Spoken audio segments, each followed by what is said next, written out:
ഈശ്വര നല്ലൊരു കണി കാണിക്കണേ. അത് ഇത് കണിയല്ല കെണിയാ. അയ്യോ ഇതാരായി വന്നേ? ഈ എവിടെന്നാണ് വന്ന മരഭൂതമേ? പിന്നെ ഇതുവഴി കയറി വന്ന ഇതുവഴി വരാൻ പറഞ്ഞപ്പോ അങ്ങനെ ധ്യാന്റെ ബിരിയാണി ഭയങ്കര ടേസ്റ്റ് ആണെന്നാണ് ഞാൻ തന്നെ പറഞ്ഞല്ലേ. അതെ അത് അല്ല ഇപ്പൊ നിനക്കതൊക്കെ എങ്ങനെയാ സാധിക്കുന്നത്? അതെ നെയ്യൊക്കെ വാരിക്കോലി ഒഴിച്ചിട്ടുണ്ടല്ലോ.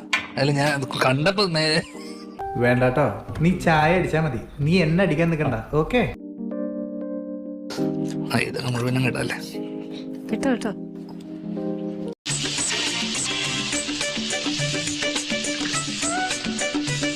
സിനിമയിൽ കത്തി നിൽക്കുന്ന സമയത്ത് നേരെ അടുക്കളയിലോട്ട് വരുമ്പോ ഉള്ള ഒരു എന്റെ ലോകം ഇത് ഭയങ്കര ഇഷ്ടപ്പാ. ആണല്ലേ. ആ ഭയങ്കര ഇഷ്ടം. എന്തോ എങ്ങനെ അടുക്കള കണ്ട സിനിമയാണോ അടുക്കളയാണോ എന്ന് ചോദിച്ചു കഴിഞ്ഞാൽ മോനെ സോറി, ഒരു ഗ്യാപ്പ് കണ്ടപ്പോ ഗോൾഡിക്കാൻ നോക്കിയതാ. അടുക്കളയെ പറയത്തുള്ളൂ. ഇന്നത്തെ ദിവസം ഫ്രീ ആയിരുന്നോ? ഇന്നത്തെ ദിവസം ഫ്രീ ആയിരുന്നു. ഫ്രീ അല്ലായിരുന്നു ഇങ്ങോട്ട് വരാൻ പറ്റില്ല. എന്നാന്നറിയാമോ, 365 ദിവസം പോരാന്നാണ് ധ്യാനിന്. വർഷത്തിൽ എത്ര സിനിമ എടുക്കുന്നേ? ഈ ഊതിയതല്ലേ, കാറ്റടിച്ചപ്പോ മനസ്സിലായില്ലേ?